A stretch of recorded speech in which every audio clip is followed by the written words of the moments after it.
Welcome. We are embarking on an intensive exploration of Charles Lutwidge Dodgson, a man known to the world, of course, through his pen name, Lewis Carroll. And the challenge, and really the fascination, is that Dodgson was a living contradiction. He absolutely was. Precisely. We are looking at the architect of worlds defined by this uh, fluid, brilliant nonsense. Right. Yet at the same time, he was a man anchored firmly in the rigorous, unyielding reality of Victorian academia. His life was mapped out in logical squares, much like Alice's movement across the chessboard, yet his legacy is pure literary fantasy. We're pulling together a stack of material diaries, mathematical treatises, critical biographies, and historical research to try and understand the man who wrote the most famous children's books in English. Okay, let's unpack this a bit. Dodgson wasn't just a writer. Not even close. He was a serious mathematician, a logician, an inventor, and a really complex photographic artist. Our mission here is to synthesize these competing identities, the logic of Charles Dodgson and the sheer fantasy of Lewis Carroll, and explore the persistent controversies that still make him one of history's most enigmatic figures. What's fascinating here is just the sheer breadth of his occupations. He was an author, poet, mathematician, photographer, teacher, and an Anglican deacon, albeit a reluctant A one. very reluctant one, it seems. The paradox is that one persona worked to define and regulate the world, while the other worked just as hard to dismantle it entirely.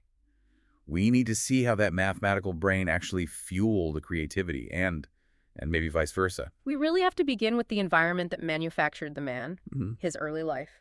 Charles Lutwidge Dodgson was born on the 27th of January, 1832, in Daresbury, Cheshire. And he was the oldest boy and the third oldest of an astonishing 11 children. 11. Just imagine the domestic chaos contained within that highly conservative, high church Anglican household. The family history is absolutely crucial because it established the expectations he would later, struggle against. Right? They were predominantly Northern English gentry, deeply conservative. If you trace the male line, you find army officers and, overwhelmingly, Anglican clergy. It was a life sort of predetermined by dogma and duty. And his own father, also named Charles Dodgson, was the immediate example of this duality. The elder Dodgson was a deeply conservative, high church figure who admired the Tractarian movement. Yet, he was a brilliant scholar, mathematically gifted enough to earn a rare double first degree at Oxford. Which should have set him up for life in academia. It should have propelled him to academic stardom, but he rejected it for the cloth. He became a country parson and later the Archdeacon of Richmond. And that decision rejecting secular academic glory for religious duty, that placed an immense burden of expectation on young Charles. You can feel it, can't you? You can. And to fully grasp this, we have to understand the environment.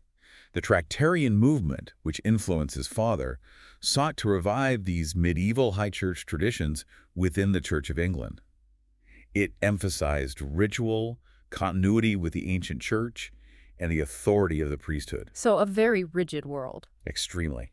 This was an era of intense religious fervor and rigidity, and that formed the intellectual air Dodgson breathed from birth. And young Charles showed early intellectual promise, which was fostered at home initially. Oh, absolutely. His reading lists are a testament to a truly precocious mind.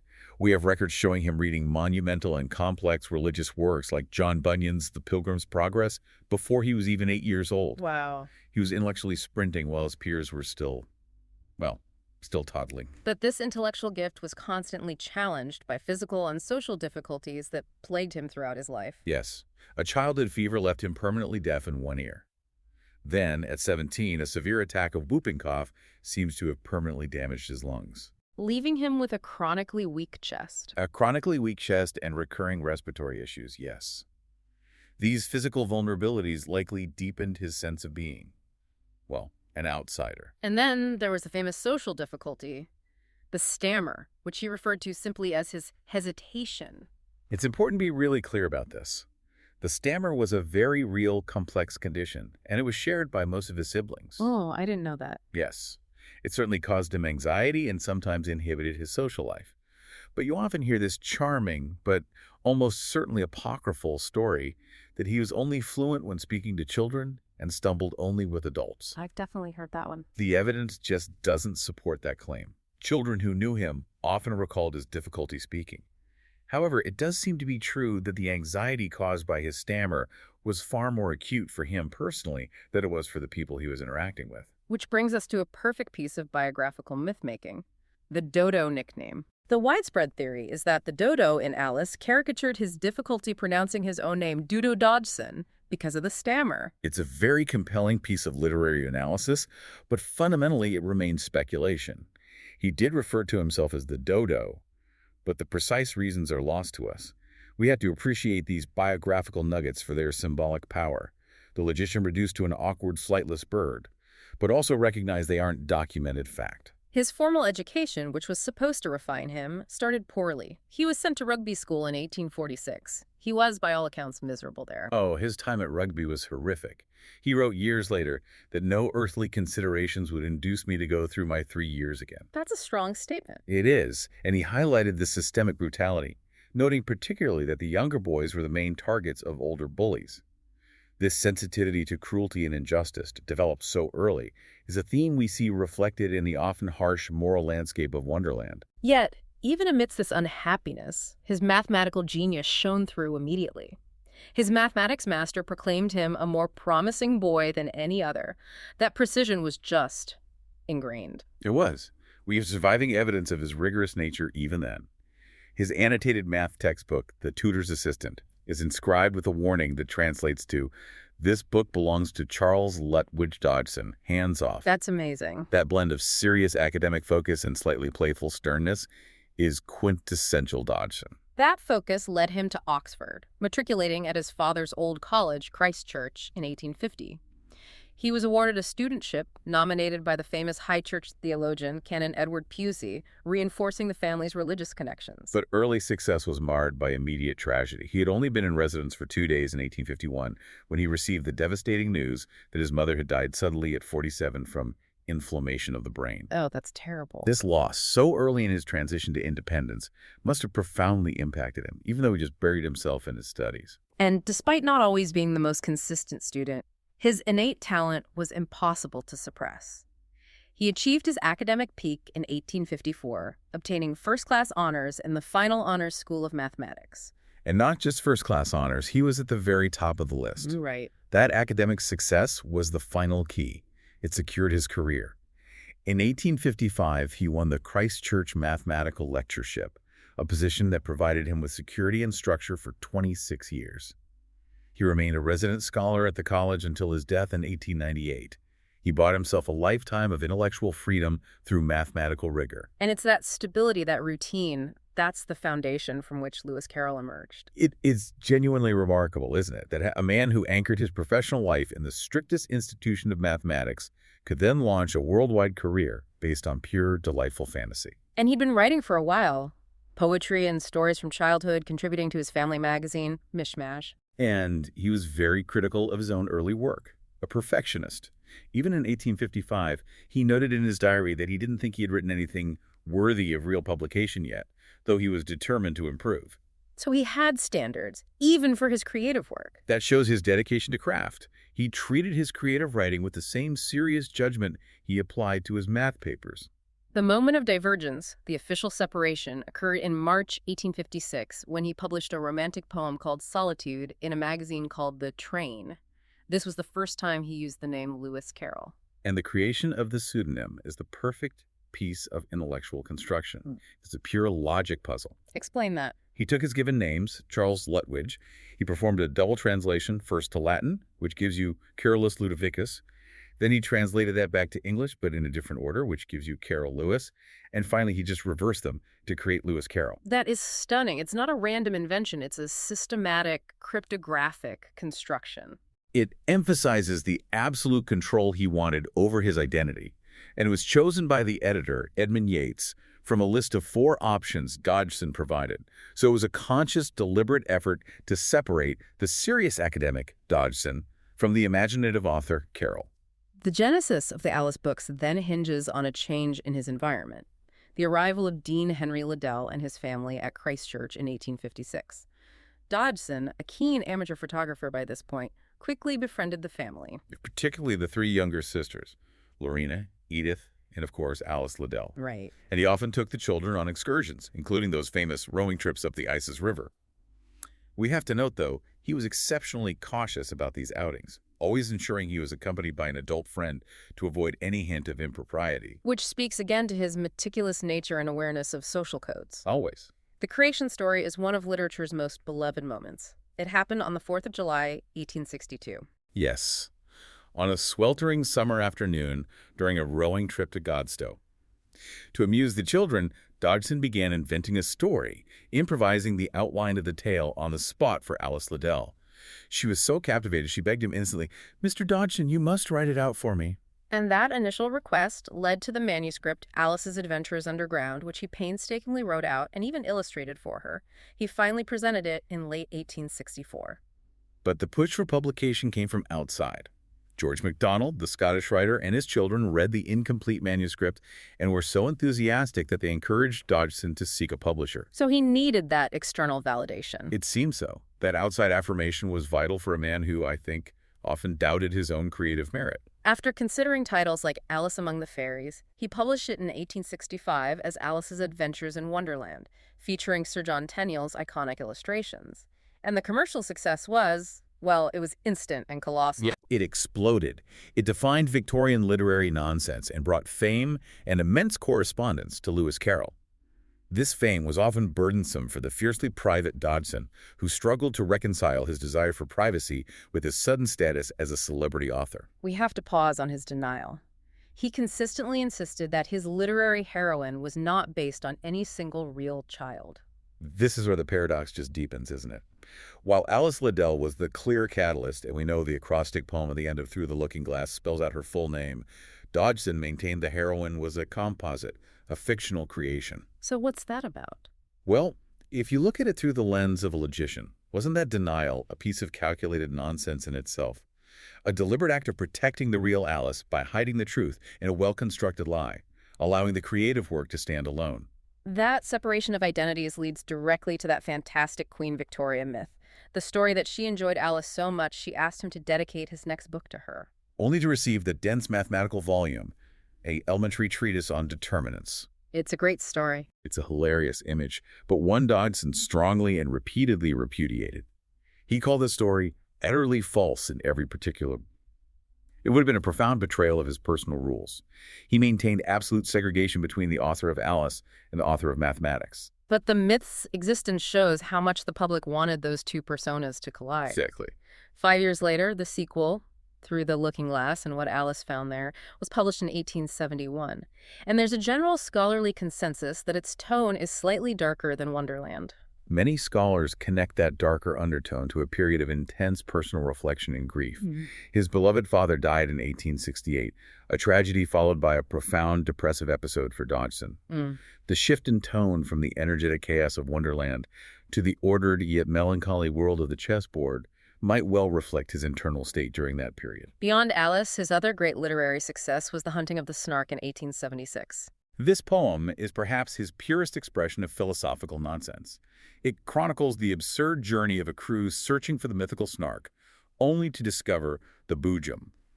Critics were initially bewildered, but the public adored its ambiguity. It was reprinted 17 times by 1908. It's so open to interpretation. I read that the pre-Raphaelite painter Dante Gabriel Rossetti was convinced the entire poem was an elaborate satire aimed directly at him. That's the story, yes. And that capacity for being all things to all readers is the essence of his nonsense.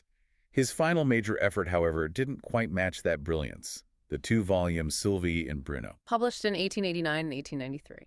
It was an ambitious comeback attempt, weaving together plots in rural England and the fictional kingdoms of Elfland and Outland.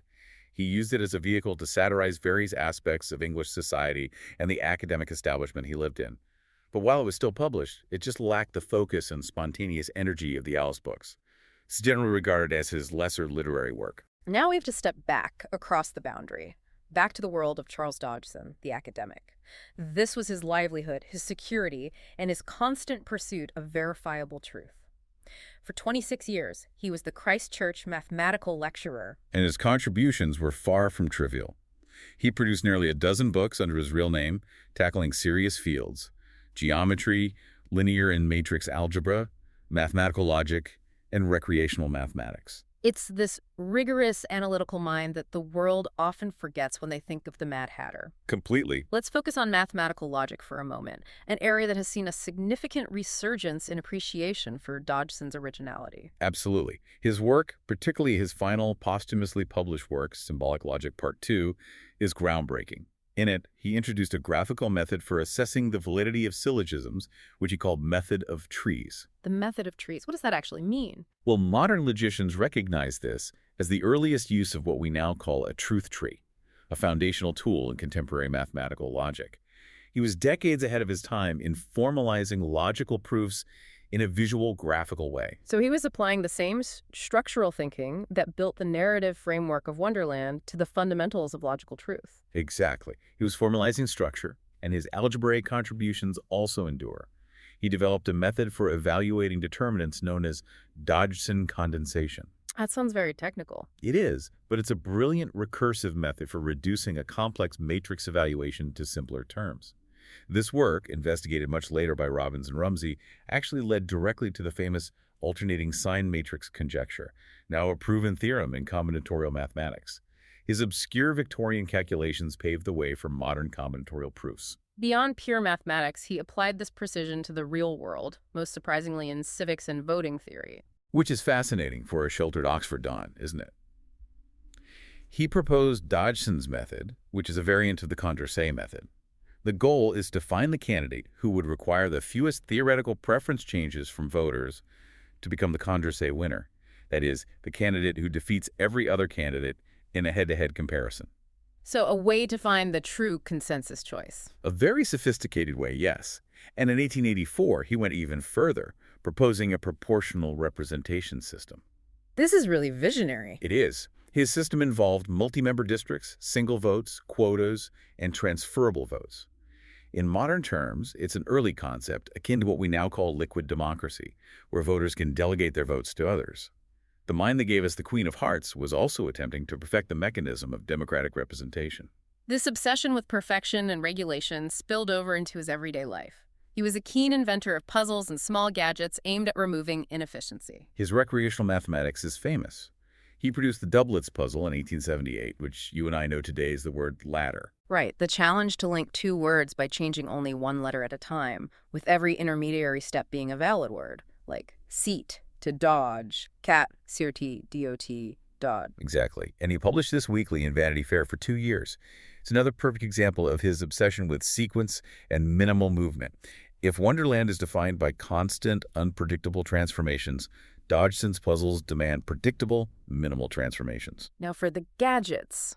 We mentioned the nightograph, which allows note-taking in the dark. How did that meticulous system actually work? Dodge was constantly plagued by ideas striking him in the middle of the night, forcing him to get up and strike a light, a huge inconvenience in the Victorian era. The nightograph solved this. It was a gridded card that fit inside a pocket case. Okay. He devised a system of shorthand, non-Latin symbols, dots, lines, angles that corresponded to letters. By placing the card on paper and filling the grids by touch, he could transcribe complex ideas without sight. He was essentially designing a tactile interface for a pre-electronic age. And his organizational rigor extended to the most mundane aspects of Victorian life, like mailing letters. Indeed. He invented the Wonderland postage stamp case in 1889. It was a cloth-backed folder with 12 labeled slots for stamps of different values. He was so specific about its use that he included advice in his accompanying pamphlet, 8 or 9 wise words about letter writing, advising that the case was specifically not meant to be carried in a pocket or purse. It was a stationary organizer, and he insisted on it. The level of control this implies is breathtaking. He applied this structural scrutiny to virtually every area he encountered. He devised a rule for finding the day of the week for any date instantly, a system for justifying right margins on a typewriter, even fairer elimination rules for tennis tournaments. But the most delightfully Dodgsonian invention might be the cardboard scale he designed for the senior common room at Christ Church. Ah, the liqueur scale. This scale was designed to be held up next to a glass to ensure that the exact correct amount of liqueur was served for the price paid. That's incredible. Think about that. The man who wrote philosophical nonsense felt compelled to regulate the volume of brandy served to his colleagues with mathematical precision. That right there is the core of the Wonderland paradox. We must now examine the visual side of his duality. His 24-year career as a photographer, running from 1856 to 1880, he learned the art from his uncle, Skeffington Lutwidge, and he quickly became proficient. He was a well-known, respected gentleman photographer, meaning he pursued it as an intense artistic and scientific hobby, not a commercial profession. He really excelled at portraiture. So why did he stop so abruptly in 1880 after nearly a quarter century? It was primarily a technological shift that he refused or was maybe unable to keep up with.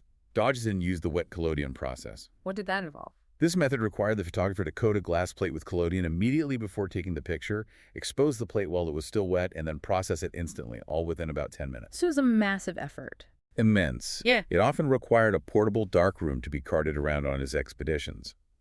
By the late 1870s, commercial photographers were transitioning to the much faster, more practical dry plate process. Dodgson found the wet collodion method too demanding to maintain alongside his teaching and writing. He produced around 3,000 images in his career, though fewer than 1,000 have survived. Right. And for his public life, photography was an important tool. It was a social entree. The need for sitters and the scientific interest in the medium allowed him to access the high society he generally shied away from. He took remarkable portraits of figures like Alfred Tennyson, Michael Faraday, Dante Gabriel Rossetti, and the pioneering photographer Julia Margaret Cameron. He did. Now we must address the most sensitive area of his artistic output. When we analyze his surviving work, a study shows that just over half of it depicts young girls. And of the surviving collection, 30 photographs depict nude or semi-nude children. We also have to note a disturbing piece of archival loss. About 60% of his original photographic portfolio was deliberately destroyed, though the reason for this extensive destruction is entirely unspecified in the sources we have. So how do scholars interpret his interest in child photography within his time? It is essential to look at the Victorian standards of art, not just our modern morality. Scholars argue very strongly that this practice must be understood within the aesthetics of the Victorian child cult. This artistic and social movement idealized children as expressions of unfallen innocence and purity. Right. Within this context, child nudity, especially on artistic representations, was seen as a celebration of innocence, not an obscenity. So it was a mainstream aesthetic. Completely mainstream. Yeah. Child nudes were often featured on Victorian Christmas cards, which shows how commonplace the aesthetic was. Dodgson was not an outlier. Other prominent Victorian photographers, including Julia Margaret Cameron and Oscar Gustav Rejlander, also took such photographs. To interpret Dodgson's work accurately, we have to situate it within that contemporary artistic framework. And did he exert control over these images once they were captured? Absolutely. His logical mind was always curating the narrative. We know he often altered the photographs, blurring backgrounds, or even painting over elements to manipulate the final image. One scholar described this process as Dodgson exerting his agency by literally rewriting the text created by the image to produce a new dialogue about childhood, always meticulous in ensuring the final piece conveyed the precise aesthetic of innocence he intended. We transition now to the unresolved mysteries that perpetually fuel reassessment of Dodgson's life. The logical, meticulous structure of his biography sort of dissolves into uncertainty here, and we must rely strictly on documented facts and scholarly debates. Let's start with his unexpected decision regarding his religious life. Dodgson was expected to progress from deacon to priest, a standard condition of residency at Christ Church, having already been ordained a deacon in 1861. But a year later, he refused the priesthood, fundamentally altering his career trajectory. This was a massive decision. It put him in direct conflict with the dean, Henry Liddell, who initially threatened expulsion, a move that would have cost Dodgson his lectureship and residency. But he didn't expel him. No. For reasons that remain entirely unclear, Liddell reversed his decision literally overnight, permitting Dodgson to remain as a perpetual deacon in defiance of college rules. What are the competing theories for this refusal, since he never publicly explained it? There is no single answer. It might have been a final rebellion against his late father's rigid high church expectations. He developed an interest in minority Christian forms that clashed with Anglican orthodoxy. And the theater. Yes, perhaps most famously, he held a great interest in the theater, which the Bishop of Oxford strongly opposed as morally detrimental. However, the most compelling evidence comes from his own writings, where he frequently expressed this profound, crippling sense of vile and worthless sin and unworthiness. So a deep internal religious struggle. It suggests that, yes, a struggle that convinced him he was simply unfit to serve as a priest. This internal torment leads us to the archival silence. the missing records. This is the void that biographers have struggled with for decades. At least 4 complete volumes and approximately 7 individual pages of his 13 diaries are gone. Crucially, the missing material covers the period between 1853 and 1863, his early 20s. So the most formative years of his personal life, bridging his academic success and his literary creation, are largely undocumented. Precisely. It is commonly assumed, though not proven, that Dodgson's family members, especially his sisters, removed and destroyed the material after his death to protect the family name and reputation. The man who cataloged stamps was also a victim of a posthumously controlled narrative. The most famous absence is the missing page of 27 June 1863, the day the relationship with the Liddell family fractured. Right, and popular speculation ran wild for years, suggesting this page was torn out to conceal an indiscreet, perhaps even scandalous event, like a marriage proposal to the 11-year-old Alice Liddell. But the picture is far more complicated and probably less dramatic. It seems so. We have secondary evidence, known as the cut pages in diary document, written by his nephew based on his aunt's recollections. This material suggests the break was not about Alice Liddell at all, but rather due to gossip circulating about Dodgson and the family's governess, or perhaps Alice's older sister, Lorena Liddell. Which shifts the focus away from Alice entirely. It does. And furthermore, a 1930 letter from the younger Lorena suggests the mother intervened because Dodgson's manner, while innocent, became too affectionate toward Alice as she matured, causing social discomfort. This suggests the rift wasn't necessarily a singular, dramatic moral failure, but a complex, emotionally charged social situation common as a girl transitions into young womanhood in that rigid Victorian environment. Exactly. The need for interpretation created a shifting biographical landscape. The speculation regarding his interest in children has evolved dramatically over time, influenced heavily by cultural norms. The major shift seems to have begun in the mid-20th century. That's when biographers began applying Freudian psychoanalytic theory, which was gaining prominence in the 1930s.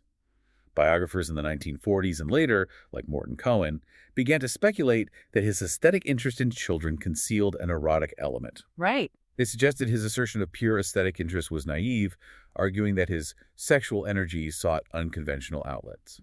This psychoanalytic interpretation cast him as emotionally arrested or a repressed pedophile, a perception heavily influenced by the cultural anxieties of that time. But the narrative of the repressed academic did not stick universally. Carolyn Leach mounted the famous Carol myth counter-argument. Leach challenged the entire premise. She argued that the psychoanalytic biographers profoundly misunderstood Victorian social customs regarding friendship and innocence. She pointed out that the initial biographies created a false image of an emotionally stunted man who had no interest in adult women. And she found evidence to the contrary. Ample evidence. Her research showed evidence in his diaries of significant enjoyable relationships with married and single adult women.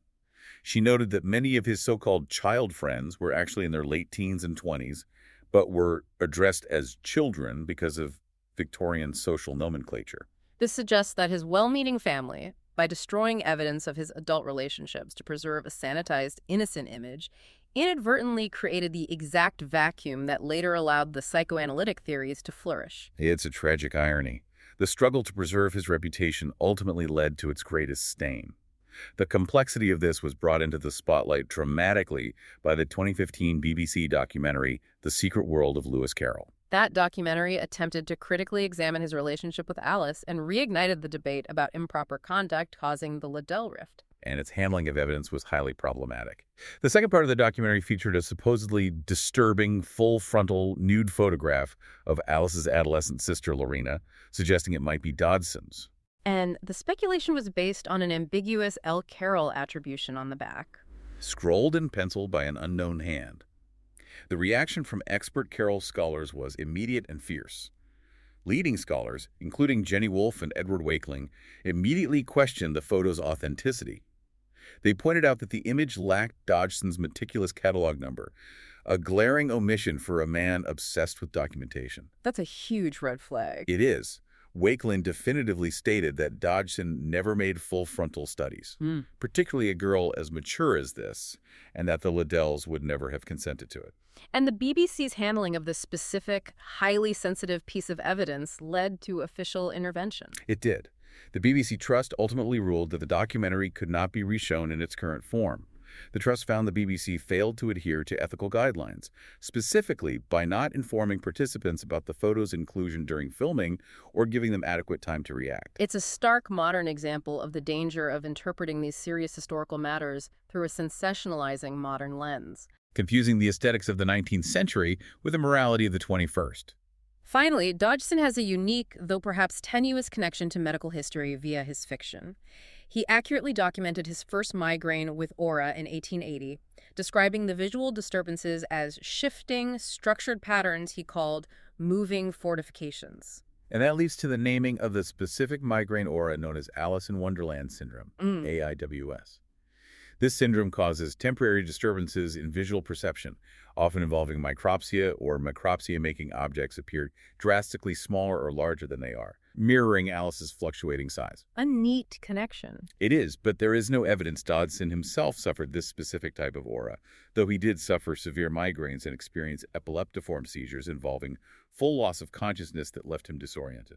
So we're left with an undeniable legacy, one that reaches far beyond the literary impact of Wonderland. The logical mind of Charles Dodgson continues to be felt in highly technical fields. His contributions to symbolic logic, the method of trees, his algebraic work leading to the alternating sign matrix conjecture, and his pioneering work in voting theory are still studied and recognized for their rigor and foresight. He's not just a literary figure. No, he is a permanent, if often overlooked, fixture in the history of mathematics. His lasting place in the cultural memory is symbolized by his commemoration in Poets' Corner in Westminster Abbey in 1982, and his connection to Oxford remains strong. Yes. Just recently, in 2025, a massive private collection of Lewis Carroll artifacts, thousands of items including letters, photographs, illustrations, and books, was donated to Christ Church. Wow. It ensures that the legacy of both Charles Dodgson and Lewis Carroll remains physically present at the institution that housed his contradictions for so long.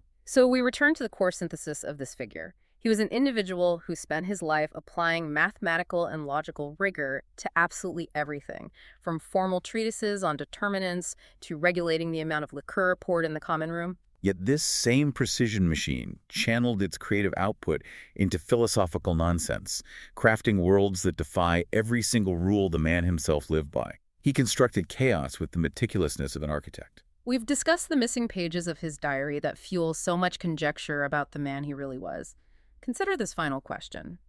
Given his talent for wordplay and veiled meanings, how much of the literary nonsense that captivated the world of Wonderland, was actually a highly sophisticated, coded attempt to resolve the religious, social, and deeply personal contradictions he simply couldn't face directly in his role as the conservative Oxford Don? Was Wonderland his true diary? The irony's rich, isn't it? The most structured, rule-bound man in Oxford found his only true voice and freedom in the calculated chaos of his imagination. Thanks for listening.